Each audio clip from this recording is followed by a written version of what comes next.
Merci beaucoup Bandeko Sobaliko Landabiso et joyeux anniversaire. On a Mokonzi Ekolo, Félix Antoine Tshisekedi Tshilombo. 60 ans d'âge déjà, Mokonzi Mboka fête son anniversaire aujourd'hui. Vous allez suivre les premières images de l'anniversaire de Félix Antoine Tshisekedi Tshilombo. C'est déjà aujourd'hui. Le 13 juin 2023, Mokonzi Ekolo a totalisé 60 ans d'âge. Tala esengo na biso esika ezali toaliko kumisa nkolo pour un 60e anniversaire et aussi na bonne santé, longévité.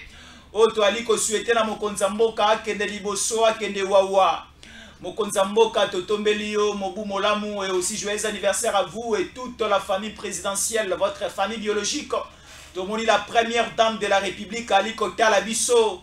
Ouais, yambi pe bapaya, ndako na biso yambi bapaya, botu nanga bapaya nini. Ba première dame nyonso ya Afrique centrale ba ekota la biso. Moto yambi bango ezali la première dame ya République démocratique du Congo. Nda yambi bango, il y aura des conférences des premières dames de l'Afrique centrale et de certaines nations de l'Afrique Awa. Et la tête d'affiche c'est la première dame de la République démocratique du Congo, Maman Denise Nyakeru Tshisekedi. Bon anniversaire. Na Mokonzi Mboka Borolanda la fête. Ah non, non, non, non, non, non. C'était une réussite totale. Congo Mobimba Bandeko Basepeli na mbotama ya sika ya Mokonzi na bango. Mokonzi na biso c'est Tshisekedi. Moto azali ko bunda pona ekolo. Moto azali ko bunda pona émergence pona développement ekolo na biso bokoyo kanyo soana lelo. Mais également, on vient de trouver la solution. Ça fait longtemps qu'il s'y a sidé à l'Ikomon dans la télé, mais qui s'y a malaria ici et monana. Chikoyo, Jean-Pierre Bemba trouve la solution pour la situation de l'Est. Bapesi Mandoki et Payaba, militaire Nabiso na Est, et Belissi Rwanda, et Belissi M23, et Belissi ba RDF, et Belissi Naba, moi, ba groupuscule. Il y a des terroristes, il y a des groupes rebelles, parce que Jean-Pierre Bemba a doté na ba militaire na biso so bazana est na ba armes lourdes boali komo na yango siko parce que pour ba militaire na biso ba bunda malamu il faut bazana mandoki pour ba militaire na biso ba bunda malamu ce n'est pas simplement à occuper ba famille la ko lesa bango malamu non il faut bazana ba armes de guerre il faut bazana ba armes de guerre ya sika ba pesi ba sombi et utaki Indonésie et uti bipai na bipai ezaki na Kisasa. Jean-Pierre Bemba a kititi na kibumba wana ndenge ndeko na ngai Ousmane Mutomba lobaka tout la mwizi ya zaza ba M23 ba RDF ba ndeko nyonso banai ko semer trouble na ba zone nyonso na ba localité nyonso ba yoki kaka elombe mobali.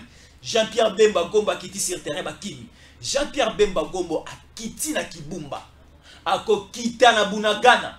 Ako kita tina Sabinho, ako kita partout parce que yo de la kisa bino bililia na tango koki RDC ndenge Jean-Pierre Bemba avion na ye kitaki na aéroport ya Goma ndenga pesa ki bande konoso Goma mbote arasira ki bango ke Rwanda ekozwa Goma te ba M23 ba kokoma na Goma te Nord Kivu Sud Kivu Ituri plus jamais plus question ya kokufa plus question ya kozoka ya viol sentez-vous à l'aise beaucoup kanyanso.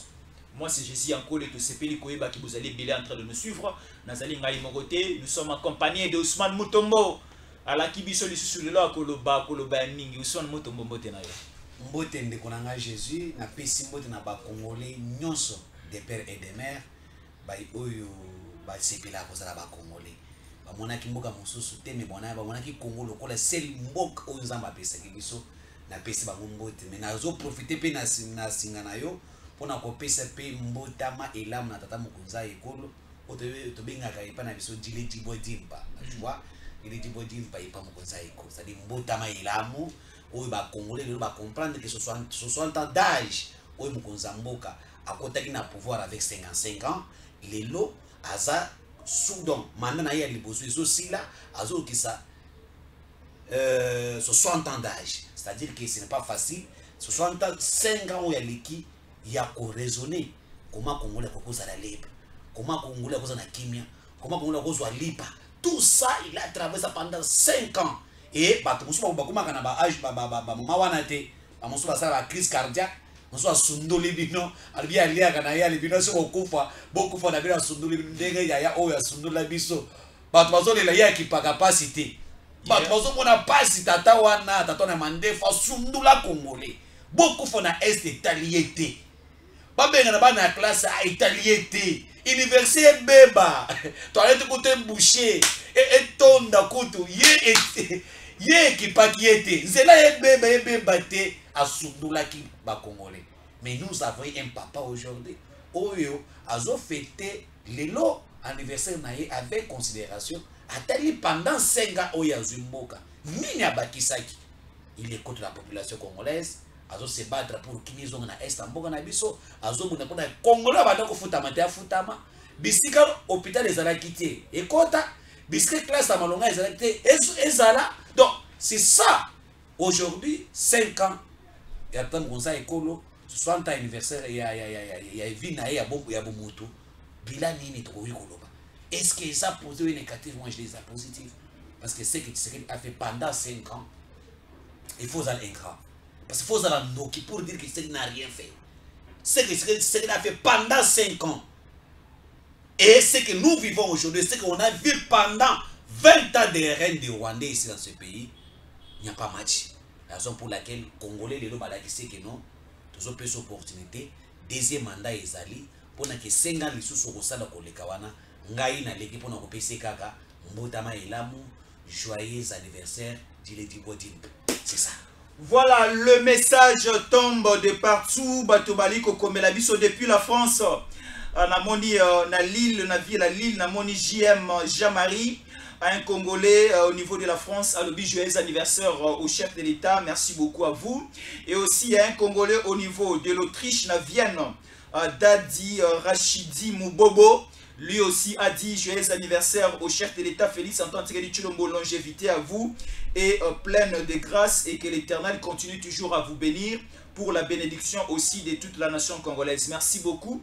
Il y a aussi Maman Astrid depuis États-Unis d'Amérique qui a dit joyeux anniversaire au chef de l'État, notre fils de la nation. Que l'Éternel continue à vous protéger et réfléchissez toujours pour l'épanouissement de la République démocratique du Congo. Maman Astrid Massembou depuis États-Unis d'Amérique. Merci beaucoup pour votre message. Mon message est belé bandeko Luanda pe bali kokoma. Merci beaucoup de nous suivre depuis Luanda, Namoni bandeko Luanda bazokoma. Nous allons continuer à lire vos messages. Ceux qui peuvent olingi au souhaiter joyeux anniversaire na mokonzambo kandenge bandeko belé. Au Bazali Koko, mais la biso déjà en direct, vous pouvez souhaiter joyeux anniversaire à Mokonzambo. Écrivez-nous en commentaire, nous allons lire votre message ou soit encore écrivez-nous à plus 243 81 57 20 388. Nous allons lire votre message, c'est une façon pour nous de souhaiter de bonnes choses au chef de l'État de la République démocratique du Congo, Félix Antoine Tshisekedi Tshilombo. Alors, Jean-Pierre Bemba Gombo depuis Mikolomi Baleleki, Aza au niveau ya Nord Kivu. Et surtout, la province à Nord Kivu, la province à Sud Kivu, mais également la province à Ituri, ce sont des provinces menacées par le Rwanda, ce sont des provinces menacées par Kigali et nous vivons une agression continuelle et le gouvernement de la République, Mokonzi Mboka, ici a fait une instruction. Et pas Jean-Pierre Bemba Gombo, il faut finir cette guerre. Il faut aussi les samakele la Rwandais oyo. Yaba Willingoma, yaba nani, il faut aussi les samakele le oyo. Il faut Congolais nyon son à 4 coins. Il y a territoire national, il faut vivre tova na kimia, tova na paix. Congolais nyon il faut voter en 2023 ou. Congolais nyon faut kende kelasi. Congolais nyon il faut avant na kimia et à s'occuper na ba travaux habituels naie comme il faut. Alors Jean-Pierre Bemba Gombo a quitté na Goma na Nord Kivu et dans les certaines localités Maboko Pambate aena mando ki ba armes de guerre. Et ça mando ko ba kenanango ko na chasse ko na bomba ba pukuté. Mais ce sont des armes de guerre, ba hélicoptères de guerre, ba avions de guerre, ba chars de combat, donc ba armes on a moni na ki somo. Ceux qui kaga maza moto ya solo il faut banga. Ceux qui kaga maza moto ya solo faut zonga sima. Ceux qui vraiment ba M23 bazana makira na mai lokola biso ba auto aliko tala, ba auto aliko landa. Il faut ba banga parce que ce sont des matériels militaires sophistiqués. Mosolo ebimi et belé na caisse ya l'état ezalaki idée à Jean-Pierre Bemba Gombo ba pesi ya mona ba militaire na biso. Ousmane Mutombo est ya mboka, ça ne va plus pour les rebelles. Ça ne va plus pour les rebelles. Bon. tolobaki na yo awa ke la façon makambo esana kati ya kokendele, c'est-à-dire qu'il faut tosilisa na bitumba ya este. Nayebisaki yo eloko moko ke ntango Tshisekedi Félix a nommé Jean-Pierre Mbemba en tant que vice-premier ministre, ministre de la Défense et Sécurité, les anciens combattants aussi, ils ont une mission. Ceux qui Mbemba andimaki ko travailler na Tshisekedi, ils ont pambaté. Parce que les gens se sont posé des questions. Oh, vi en grand Jean Mbemba. Mbemba zalaki vice-président na mboka oyo. Ndenge nini andimi pa Tshisekedi, Mbemba talaki makambo ya vice-président. Il a regardé l'intérêt national. À une urgence par rapport à la réalité actuelle. Entre regarder makambo ya vice-président, na kondima ko travailler pour na ekolo et sengeli nini. Parce que tant azaki na prison, azaki à vice-président de la République non. Mais azaki na prison ndenge nini. C'est ça. Et azaki na prison ndenge nini. Sénateur aussi. Sénateur aussi. Donc même alobi non et sénateur ya ko travailler lokola mokonza mboka za na volonté que bisclos congolais azali et sengeli kimie salini ezala. Nde umoni Mbemba ndimi kozwa ebonga wana. Tango azwe ebonga wana, atala no monto ko travailler na ye. Est-ce qu'il est sincère? Akuti et pas Tshisekedi la sincérité. Ya kofisili sa bitumba wana parce que Tshisekedi n'a pas de complot ou bien ça na complicité de mon côté na ba rebete ko ba wana bazala ki na ba complicité. Parce que Tshisekedi azaki na complicité mais la bundati ke pona ke kimie contre estate. Souvenez-vous mokonza mboka lobaki na kati ya Ituri lobaki akose sentir mokonza mboka ti bitu maestro sani et là ça dit qu'il n'y a pas quelque chose oye leki lokola kimia te na mboka parce que les Congolais de l'Est là baza pe na posa pe bataka pe malamu na kimia basala pe bilanga na bango na kimia babokola bangombe na bango pe na kimia bana pe babake pe ya malunga batonga pe banda pe ya bien ba circuler librement comme tout autre Congolais na kati ya mboka na ye. Kasi bango pimeli bango circulation, la liberté, la joie. Baza pe na droit ya kolala pe na butu de 20h ba pe 8h. Les enfants de l'Est ont besoin de grandir aussi avec leur famille. Mais ce que nous avons vécu, ce n'est pas ça. Voilà en tant que mokonza mboka oyo azakara de la nation. Oh, il y a pour la côté la Congolais, nous sommes les gens de l'Est mettent là la paix. C'est-à-dire que les bons côtés de l'histoire, c'est la paix. Il y a un moment où Jean-Pierre Mbemba a commis na poste, a bandi ko bunda. Tout ça la ndengeni. Il est pas que so guerrier. Na beaucoup de na guerrier pe les sous parce que tu as Mbemba na fati comme si bazala même famille. Taille, Même taille, hein. Ta bachaka bleu bleu au talo qui est président entre eux. Non, c'est pas. C'est-à-dire que c'est Fati mais on tali bilongo te là esprit de Kimbango ba ezali wana. Ba koma lokwa esprit ya Kipavi eza wana, esprit ya Lumumba ya Kasavubu ya Tshisekedi ya Mobutu eza wana. Même na esprit ya Musée eza wana. Ya ba Congolais nationaliste. Ndi ba to travail pour na mboka. Ndi omoni Mbemba a planifié tout le plan qui est passé dans Kabouana. Qu'est-ce qui s'est arrivé? J'appelle même à la Kébissongana ma foi qui est Goma, n'a pas conseil ba ministre de la Défense ya l'EAC. C'était à mon côté na Bokunzi.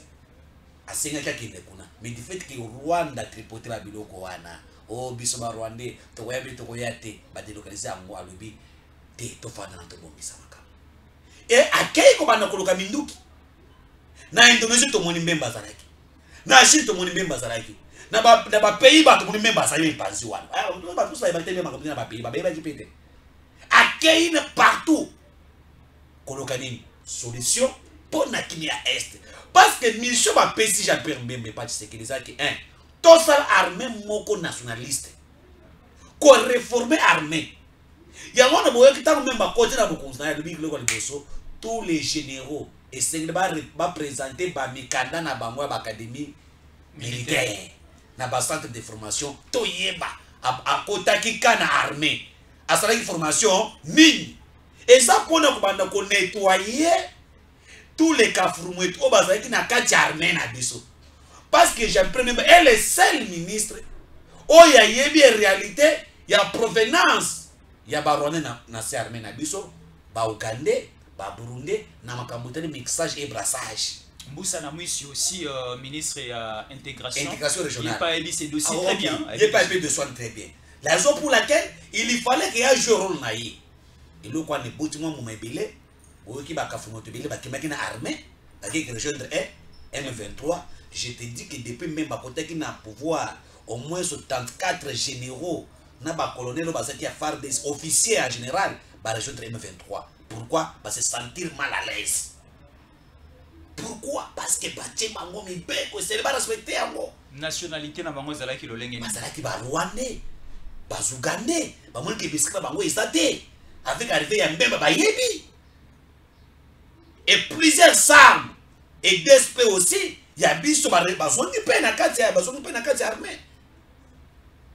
Pour ne que ba ba kosala face na batona. Un Rwandais sait bien que si je suis face à un DSP, même si ma personne a eu mon duc ou Kardaka de Trump, John Biden, parce que c'était aussi l'une des instructions. Il y a Paul Kagame, tant Bavandi, na conclave na bango na Rwanda pour tuer le Congo. Paul Kagame a dit qu'il faut que Benga na ba DSP nyoso ba travailler ki na Mobutu parce que ba baza na mayele ya mandoki na mayele ya guerre, mayele ya combat. Pour faciliter ce côté la bango moi ba militaire il y a papa. Voilà. Oh, vous avez déjà infiltré, nous aurons la facilité à conquérir. Mais c'est la raison pour laquelle, au moment où très bien que lorsque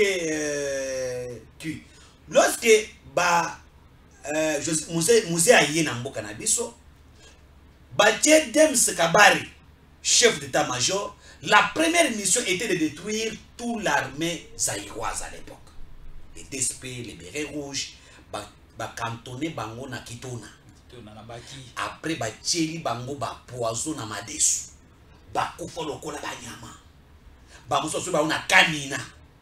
Bacheli Bango ba poison ba kufa lokola ba nyama. Ba muso azaki na Kasai. Na Kananga na Efo. Ils ont été donc poison. Lorsque ba découvrir que ba komi ko kufa ba empoisonnement, oh ba empoisonné ba ko sala nini ba komi ko kima. Donc on a détruit l'armée congolaise. Oyo musoro na biso ebima. Oyo mbongo na biso ebima pour nous former bango parce que c'est de l'argent. Avoir le DSP là c'est de l'argent. Le régime oyo ebima bango. Rwanda soit suprématie na armée congolaise, il y a moi Rwanda soit contrôle l'armée congolaise parce qu'il y a des gens face à Zati. Tous les gens qui étaient comme les dangers, donc les témoins gênants, ils ont dit que Soudan na biso ba garder bango. Vous allez comprendre trop tard, ça c'est l'histoire. Il y a plusieurs fois nga na bisako ngai muza za héros nationalité nga na bisako loko na plusieurs fois à côté de héros nationalité parce que je ne vois pas ce que Mouzé a fait pour nous sauver Mbokate. Parce que lorsque vous neutralisez l'armée, parce que l'armée est en puissance à Mboka, ceux qui ont boumi armée, colonne vertébrale, est-ce que vous lignez Mboka wana? Vous avez héros de péter, c'est ce qu'on appelle la trahison. Mon toit bon, faut pas prendre trahir. Peut-être mon toit bon, qui n'a mon dieu, qui a mon dieu, qui va bien vous suivre la réalité. Dans son nom, il y a déjà Mbemba. Mbemba tamboli partout, Minduki bimi awa. To payer ba Minduki. Lelo lobby, mukolo ya lobby, Mbemba lobby, nazo kite na Goma. Voilà dans quel contexte Jean-Pemba kiti na Goma. Ndeko na ngai Jésus, fisto ankole. Na conseil des ministres Outu Kolega. Il y a vendredi passé. Il y a vendredi passé. Il a dit, c'était vendredi, qu'il témoigne la menace grave. Il y a armée rwandaise na Goma. Alors, vendredi passé, il y a vendredi. Mais quelle que soit la menace, il y a quoi attaquer Goma. Tout est préparé par le Rwanda. Jean-Pierre même a banguité. À l'obbi, mais vous avez bangani. Pour na école non ça ni na okufa tout ce qui ndio monde mukolo alobi tout et avant qu'il ne coûte des appels ko kitate kuna bakobeta ndio na bona boy alobi s'il s'agit de mourir pour l'histoire nous allons mourir. Il faut être du bon côté de l'histoire, c'est-à-dire que nakufa ki pona école que nakufa ki pona ibaki pour na trahir lokola ba mususu basawa na bazo trahir amati avion na ba chef d'état-major tout. Mais nga ebangisa ki nga komona Jean-Pierre Bemba kokoma na Goma na yoki sangoki ya komi na Kibumba na yoki sango dali kokota partout oyo ba M23 ba RDF ba rebelle wana bazali ebangisa inga makasi. Est-ce que ça va marcher? Est-ce que Mbemba a raison à Mobimba ana Kisasa na ba tourner oyo na vitesse o azui na mandoki wa memeli bango wana est-ce que raison à Mobimba? C'est-à-dire quoi? Jean-Pierre même dans ma commune à Goma, c'était bien. C'était un message fort pour dire aux Rwandais ce que vous faites Isaiah Mouké. Tout ce qui n'a pas la révélation moi na kopesa pour Kagame. Ozana maloba. Na iso Alexis Barwandais qui au bozo ça les Mouké. Goma ne tombera jamais. Na yebisa ki yo awaki. Mukolo Rwanda komekata Mouké. Puisse les kokota. Nazo ebiso ilo na iso plusieurs fois. Boko ni mangaite. Mais yo ni makanga. Ba batala kabiso ba ni makabiso bazali. Parce que tout ce que Ousmane Mutombo avec Fiston encore le balobaki awa et ça na kata ko sale. To ba ka ki kalimi te memba zo kitana Goma no. Akititi. Dem ce que bino awa ke makambo so style. Dès 2023 ici la guerre de l'Est n'existerait plus. Mbemba akiti na Goma. Akiti à mon côté. Il y a des armes. Et kitaki avant yé. Ba mendo ko tuzona Indonésie et kitaki. Ba char de comment moderne au taki na Afrique du Sud et kitaki kuna. Mais bato bazaki sur place ba yebaki na onteke. Ba yebaki na noté mais biso to yebaki déjà parce que nous travaillons en collaboration avec bato ebele na Goma kuna. Et kitaki. Et quand je vous parle na port de Kavumu, Mupanzi ya Sud Kivu, ba drone déjà installé. Tout est installé. Rwanda au Meki aux yeux. Tout est déjà installé là-bas. Donc on attend tout simplement kaka au Meki Banyati Bouton. Tout est installé. Et tango akiti kuna guerrier population ba yeko yambaye. La joie de la population ya Goma de voir le numéro 1 ya secteur ya armée ko kita na bisika oyo bango baso banga. Alakisi bango ke totiki binote. Toza na samba. Mais discours Jean-Pierre Matenir na Goma, c'est ça qui a bouleversé aussi. Parce que Gaga malalité. Alors binini. Jean-Pierre Mbalobi awatoye pour na kozongi sakimia. Tata mokoza ikola zo la laté. Azobunda butu pe moy pour que la paix revienne à l'est du Congo. Donc otikala kondimata tata mokolo moko te. Kitenya ta ya moke ya mabele na biso ezal occupé par le pays voisin. Tous les plans des pays voisins,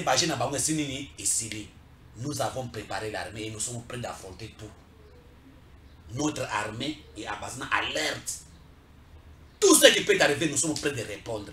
Et malheur à celui qui osera. Et à cette population à Goma, tous parce qu'il est le seul qui a l'intention de finir la guerre de l'Est. Maintenant, Ousmane Mutombo. Nous sommes dans une situation de confusion présentement. Parce que ce que Otali, na numéro na yo, na numéro na ngai, na compte page YouTube na biso ba question ali ko tomber belé. Bandeko siko balobi cette fois-ci, FARDC et ko se positionner na situation offensive ou bien la situation défensive. Ou encore, Barozala en attente. Qu'est-ce que nous allons maintenant faire avec notre armée? Parce que Toyoka ki mokonzamboka azalaki na kitona na baki. Devant plus ou moins 10 000 militaires, bafar de so basisi formation na bango. Babi mokonzamboka fachi beto pesa biso mando kitoko ta Rwanda. Nos militaires sont prêts pour aller faire quelque chose. Pona kimiezoma. Sikoyo, Torozala en offensif ou bien en défensif? Ou encore en attente, en train de voir qu'est-ce qu'on va faire. Parce que Bisso Awa, on a recommandé à l'EAC, la force régionale base à la offensive. Bisso Sikomo ko faire des Torozalani. Na mandoko ba pesi biso. Poto bomba na bakan, to bomba na bandaku, ou bien mandoki wana, si Kagame envoie un signal, Bisso peut donner un signal. Ça va se faire comment? Na ebisa ki yo mukolo moko tozaki na awa biso ni balé to solo la libre hors caméra na ebisa ki c'est lui qui veut la paix, prépare la guerre. La situation où tu sais qu'il y a armée, ce n'était pas une situation de se précipiter pour faire la guerre à n'importe qui. Pour une tout échouer. Sauf la population allait donner la victoire. Victoire face à Rwandais à l'époque à Moussé. Marché, j'en ai à marché de la liberté. Mais j'en ai à qui est ici de Zoé. Et ça qui n'a impossibilité de attaquer Batouane. Parce que notre armée est infiltrée. Quand je vous dis les généraux qui quittent l'armée pour rejoindre M23, pourquoi? Ils ont compris que Baza Souna est cicadé. Alors, au-delà de ça, il faut préparer l'armée. On a préparé l'armée. On a recruté des jeunes. Maintenant, il faut acheter aussi des armes modernes. Oh, ils ont la capacité, il y a quoi affronter l'ennemi parce que l'ennemi a cette mindoute. Oh, France a zopé sur Rwanda. Bah, armes modernes. Oh, le MONUSCO a dit que non, le M23 a des armes, même la MONUSCO ne peut pas faire face. C'est une armée moderne. Mais une bise Kalachnikov. Oh, Kalachnikov. Oh, il y a des biso et pas Kanande. Donc, arme ça na poigné nango. Soko becha ngo makasi ekangi moto ezui moto soda sani abwaki yango asundula keto la mwizi azaza. Est-ce que c'est ba mindu ka bonne tout ça en face? Il a fallu maintenant kotala na moment autozali. Il faut acheter des armes. Do montant to payer ba armes. Ba na mususu ba ke Israël ba utiko ya monaki ba mo awa. Ba utiko ya awa bien formés. Avec des armes américaines S40. Hein? Armes américaines et makasi moderne. Baza la capacité de manipuler ba armes. Armes nyonso. Et bazu peba certains officiers ba moka ba paya ba yebe ko apprendre pe ba tunabiso ba sola na biso ba armes ba yekina yango. Aujourd'hui notre armée a des armes modernes. On ba pesa ba ngolobi. Ah ba sali enquête ba pesa ba ba armes modernes. O ils na capacité à ça la face na munguna awa na Rwanda kaka malala ki pongite. Maintenant, nous sommes face à quoi? Nous sommes face à l'histoire maintenant. Parce que le M23, Bazana Kata Mabele Nabiso, moi, c'est là que je condamne moi aussi ça. On ne peut pas attendre quelqu'un qui est dans notre territoire de nous attaquer. Parce que M23, Bazana Kata Mabele Nabiso, nous devons les attaquer. Comme Bengana Bango na Mabele Nabiso, Bazon na Mabele na Bango. Ils na Rwanda. Mais Wilingo Mabika za Congolais, ba M23 ba lobi baza ba Congolais, oko bengana ba mwana mabele ya Congo pendant que baza ba Congolais. Selon ba allégation ba information na bango, ce n'est pas moi. Ce qui se passe à l'est, si Wilingo mettait le vrai Congolais, n'allait pas faire ça. Tuer ba Katimitu, mwana muke ba beti na Liboka, bazu marto bazu beta moto na moto. Un Congolais ne peut pas faire ça. Nous sommes les Bantous. Ça, c'est un système de tout type rwandais. Babou Makabongo. Pour n'abango moutosana valerte. Et là où je dis aujourd'hui, il fallait maintenant déclencher la guerre. Là je te dis, parce que nous avons des armes, nous avons raison. Tout déclencher notre territoire na biso, ba longwa. Tout longwa bango na kata babele na biso. Ça ne rien attendre.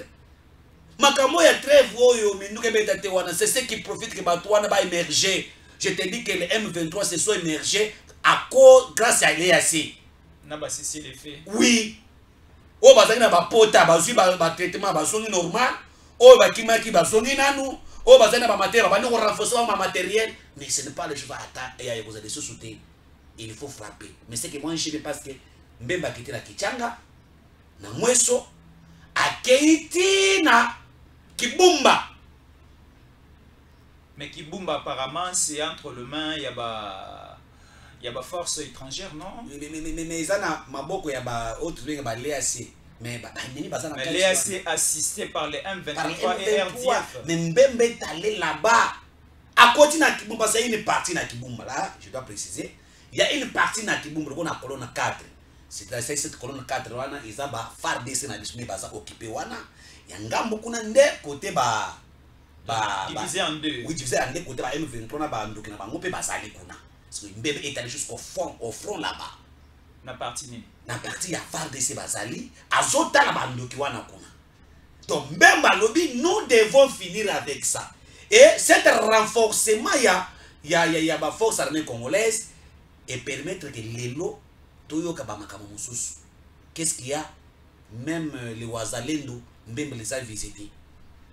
Il a vu les Wazalendo à renforcer Bango. Est-ce que les Wazalendo là sont reconnus par l'État? Oui, ils sont reconnus comme des réservistes à l'État. Nous sommes dans l'Assemblée nationale. On va reconnaître Bango. La raison pour laquelle l'État vient en appui vers les Wazalendo. Et quand je dis même les Wazalendo ont des armes modernes, Bango, soutien à l'État. Coûte que coûte, tout c'est ça. Et bah doit comprendre, c'est un message fort pour dire au Rwanda, nous sommes là, nous allons venir, prépare-toi. Et quelqu'un m'appelle. Parce que certains militaires ont révoqué Awa. Ils doivent aussi agir pour que Baye Makambo aussi ça na Makambo ya Rwanda. Félix a dit clair. Les Rwandais sont nos frères. Ils ont besoin de notre soutien pour se débarrasser d'un homme rétrograde, le Kola Paul Kagame. Et je vous dis, il est temps maintenant que les Rwandais se débarrassent de ces gens-là. La RDC va aider les Rwandais et on va finir. À se débarrasser de Kagame. On va se débarrasser de Kagame. Je te dis, à la réalité, nous avons certaines informations. Kagame ne dort pas. Nous attendons maintenant. Même on doit faire là-bas 2 semaines. Il y a travaux et à Makassi. On se met à dire ça va tout déclencher. Très bien. Et à Tambolina, chef d'état-major, Naba Général Belé, contrôle les autres côtés Malamoko pour vérifier tous les militaires basés dans la carte afro. N'a qu'au sein de Jean-Pierre Mbemba.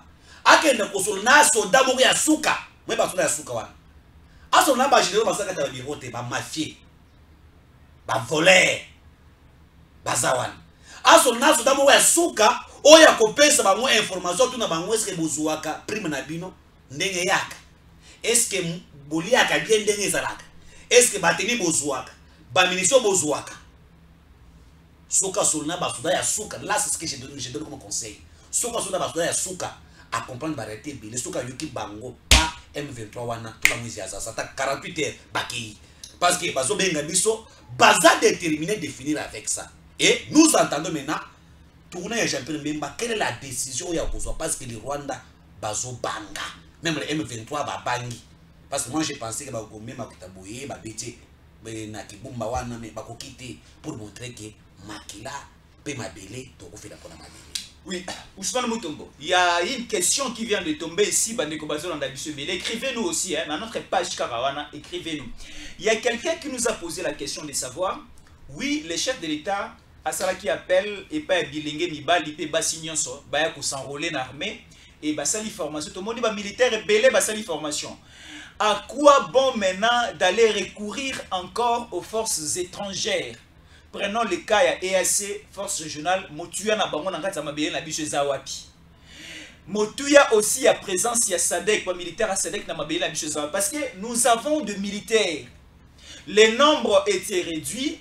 À l'époque du régime passé de Kabila, on ne donnait pas la chance, on ne donnait pas aussi, on ne faisait pas aussi attention à l'armée Nabiso. Mais avec Tshisekedi Tomoni, que l'armée Nabiso a renforcé, na basipe mibali, na bato maele, na bato basu formation sur terrain, que ce soit au niveau naval, au niveau terrestre et au niveau aérien aussi, Tomoni ba militaire Nabiso basu ba formation standard et des formations modernes. Alors, pourquoi ne pas simplement utiliser les nationaux, des Congolais de souche et de sang, bande konabiso basu ba formation moderne, ba pesi ba mando qui de qualité, ba côté sur terrain, ba sécuriser et ba défendre mondele école nabiso au lieu d'aller recourir na 2000 militaires à force régionale au ba côté sambriement sur terrain. Au lieu d'aller Kodefa 1500 militaires il y a SADC, pourquoi ne pas couper sa confiance et perdre militaire? Je ne sais pas si nous allons passer à quelle étape. Non, il y a un problème. Aujourd'hui, le Congo, tozo bundaka kana Rwanda te, faut bien. Nous, tozo bundana communauté internationale. Ça, il faut te préciser, oh, tozo bundana Rwanda déjà il est lingi. Ceux qui sont donnés les Rwandais, c'est la France. Parce que les armes que les Rwandais utilisent, c'est la France. Parce que aujourd'hui, c'est la France qui donne des armes à Rwanda pour nous combattre. Pour ton information, hier, les Nations Unies, la MONUSCO, a mis 1,5 million $ américains pour nous couper ce Rwanda dans la catastrophe naturelle. Ou Abimis 1,5 million $ américains sur Rwanda. Mais le Congo ici na Kivu, et ça n'a pas non? Na Calais, et ça n'a pas non? Mais pourquoi va payer ça pour le Congo pété? Vous comprenez déjà que va ça pencher comme. Oh, Moussou Bazouaka, ah, Nere na Bissou Baïbaka, ah, Bisto Zili Kama, Bakipe, Bissou Baké qui peut monter Moussou. C'est pour vous montrer que Ces gens-là ne sont pas avec nous. Les Rwandais combattent le Congo, pas seuls. La France est derrière là, les Royaumes-Unis sont là, même les États-Unis, beaucoup de pays avec l'Ouganda et les autres, le Kenya, tout, Passawan. Et donc, comme le Congo, le Congo c'est le monde entier. Certains pays, par rapport à Bachar, ont voulu maintenant qu'il y ait un poids pour soutenir le Congo dans la insécurité de l'Est. N'oubliez pas, même la Russie a fait aussi appel à militaires étrangers. Pour votre preuve, l'Afrique du Sud vient d'envoyer 6 000 hommes en appui de l'armée russe. 6 000 hommes sud-africains battis Bango pour appuyer l'armée russe sur terre. Et la Russie, c'est un pays où il y a un armement qui dans le monde. Mais comment il a fait aussi l'appel? Les Corées, il en a aussi fait. C'est pourquoi quand nous sommes dans un état de la guerre, les bons amis peuvent venir pour vous aider, vous accompagner. Mais cela ne réduit pas votre pouvoir en tant que nationaliste. Cela ne réduit pas le pouvoir de vos militaires. Non, ils viennent au secours. Le Congo a soutenu le Tchad, vous le savez bien. Le Congo est un Tchad. Mobutu va descendre pour quitter le Tchad. Mais Idriss Déby a dit Tchad, même au Centrafrique. Le Congo même au Centrafrique, c'est-à-dire que dans le moment où tout ça est insécurité, de guerre, certains frères et amis veulent nous soutenir pour dire que non, va trouver solution à mon côté. N'oubliez pas que chaque pays que vous voyez en Afrique veut avoir de bonnes relations avec la RDC. Là, Makambo n'a pas de question. Mais notre armée est déterminée. Parce que bateau va pas bundate. C'est-à-dire biso neto ko bundana bisika na biso. Bango ba jokolo peut-être il y a nini, on appelle ça comment na bateau ya bitumba en appui. Biso tozo avancer biso débat belé na biso to bundana belé na biso. Mais ce que nous n'avons pas aimé, la complicité ya l'EAC. Bango bayaki pour balkaniser la RDC. Les nilotiques là, les tout entre eux, c'est ça. Ce qui a freiné beaucoup de choses. Et ce qui a permis que le M23 bar RDF bazala le bazawana. Mais quand la SADC a dit non, le Congo est notre ami. N'oubliez pas que à l'époque de Mobutu, on a envoyé nos militaires en Afrique du Sud. On a envoyé nos militaires en Libye. Oui, bien, très bien. On a envoyé nos militaires en Mali. Les militaires congolais en Égypte. Mobutu entre un frère et un ami. Le choix est clair. Ça, il avait envoyé nos militaires au niveau de l'Égypte pour nous face à Israël, je pense. C'était ça, Palestine sur Israël, si j'ai une bonne mémoire. C'est ça. Est-ce que vous avez un armement? Alors, si tu comptes aujourd'hui, le premier armée, où ils sont dans la catégorie 1, en Afrique, c'est l'armée égyptienne. Mais comment vous avez pu les Sunnis à l'époque? C'est-à-dire qu'aujourd'hui, Boué et Sadek, les bienvenus, ils passent nous aider, mais cela ne réduit pas notre pouvoir en tant que peuple congolais. Cela ne réduit pas la capacité de la force armée à sauter. La raison pour laquelle on a dit, nous devons renforcer notre armée, nous devons nettoyer notre armée, parce qu'il y a eu le mixage et brassage qui a freiné quand même et là notre armée. C'est ça ce qu'on a fait. Et je demande aux Congolais de se tranquilliser parce que même a dit même, et on m'a informé ici que même ici, on a assez. À côté d'un général, il y a ici que d'ici là, vous devez quitter la terre congolaise parce que vous n'avez rien produit comme un résultat. À ici en face. Et comment d'ici les 30 ans, parce qu'il faut pas quitter. Très bien.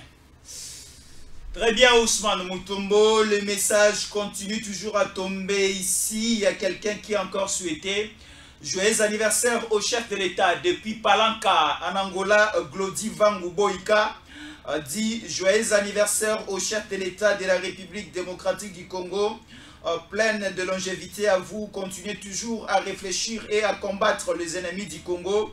Nous, au niveau de l'Angola, précisément à Palanca, nous sommes ensemble avec tous les Congolais, surtout à vous, les chefs de l'État. Merci beaucoup à toi, Glody Vangu Boïka depuis Palanca. Merci de nous suivre partout en Angola, na Kabinda, na Luanda, partout en Angola, les Congolais boali kota la biso to pesi binombote. To komi ko kende na suka.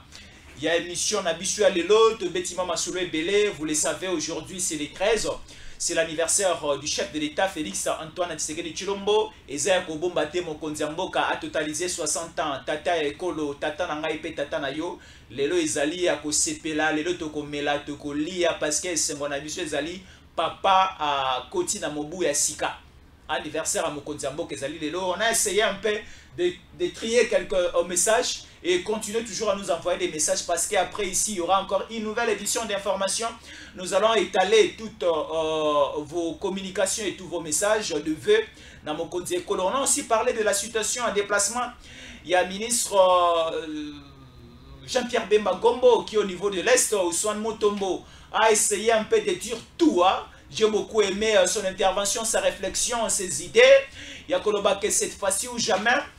C'est Jean-Pierre Bemba ensemble avec le chef de l'État. Voilà comment est-ce que Baliko Kamola Mandoki Kopesa Mandoki na ba militaire na biso po ba bunda po na mondelo ekolo kimeza na mboka et aussi ba pesa lisusu chance et pas ya ba ini ekolo te pas ya bandeko Baliko kana kosala biso mabete ba continuer kosala o bazwa ki faveur pe liberté à kosala à l'époque de Kabila talaba donwa ki likolo azolo na biso ba tia moi qui à l'époque de Kabila bazalaki na nguya pe capacité à kosala nyonso avec Kabila. Mais avec Tshisekedi tomoni ke bato nyonso bakomi coincé. Avec Bemba à son arrivée tomoni bato bakoma ki mal à l'aise. Voilà comment est-ce que ben si biso Museveni ça ne va pas. C'est ça aussi le cas que je voulais vous dire que nzamba sana kati ko changer makambo. Parce que ngai nasina ebisaki na ngai makambo na lobaka na ngai kotomba kaka. Na lobaki na lalaki na lotaki ndoto Museveni akufi avant 2023 ici là. Pourquoi mukolo bazika munakana ngana lotaki Museveni azate. Chaque jour na yebisa ko OK Rwanda etikala Uganda. Ne faut pas prendre les Ougandais lokola les saints. Ce sont les ennemis parce que munakana est tombé na complicité ya Uganda.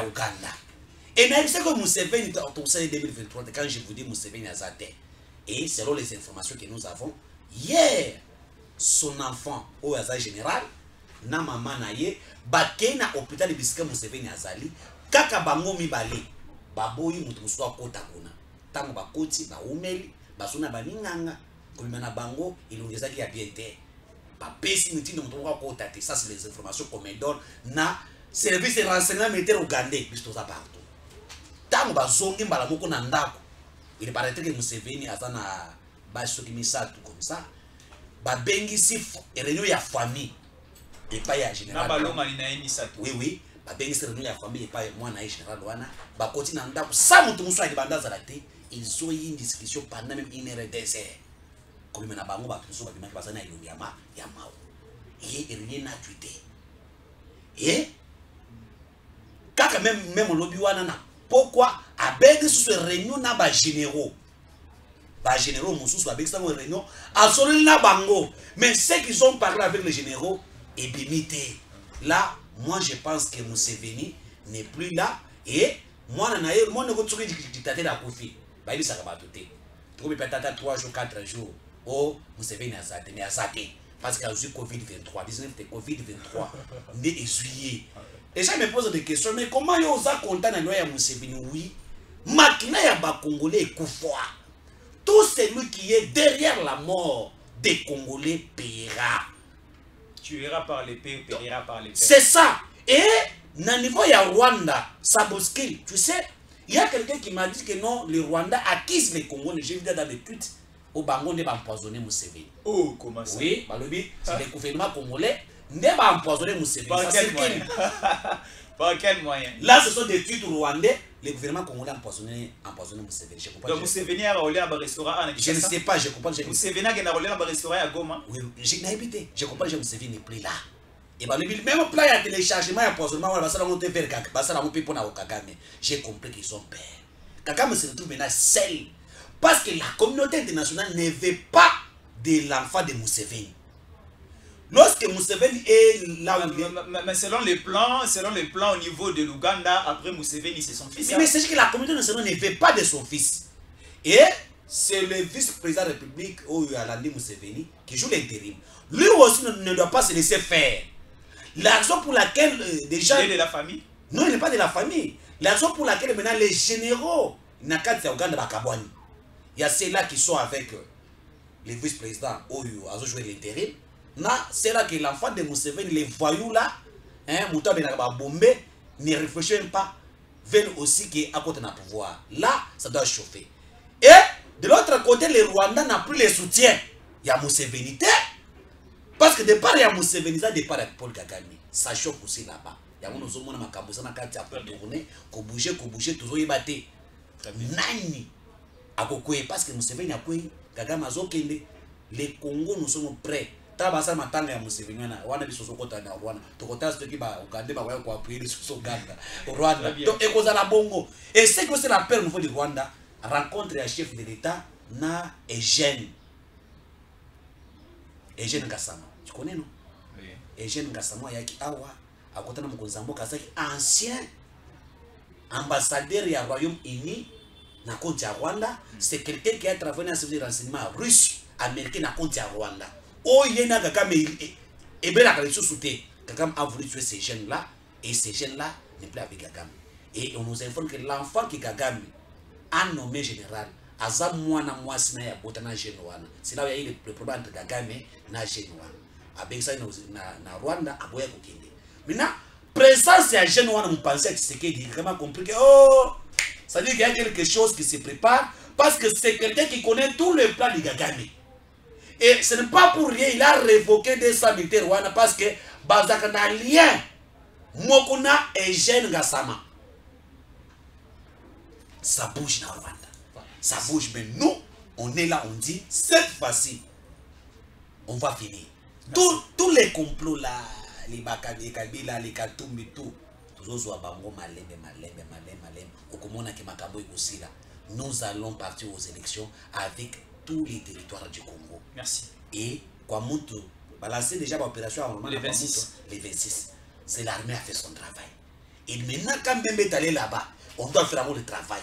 Avant les élections, les gens de Kibumbala vont s'enrouler. Parce que Mbembe est annoncé dans Bunakana. Qu'est-ce qui va se passer là-bas? Bien, merci.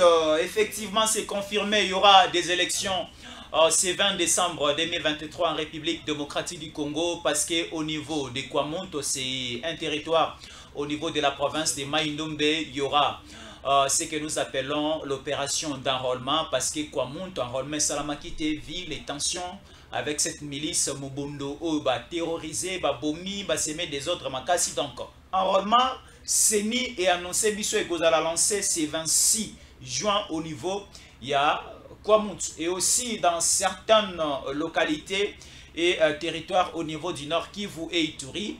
On va aussi relancer les opérations d'enrôlement des électeurs pour les échéances à venir. Il y a élections où il faut se tenir à la République démocratique du Congo. On aura 3 élections d'abord, l'élection présidentielle, législative nationale et législative provinciale avant que l'élection municipale, locale intervenir.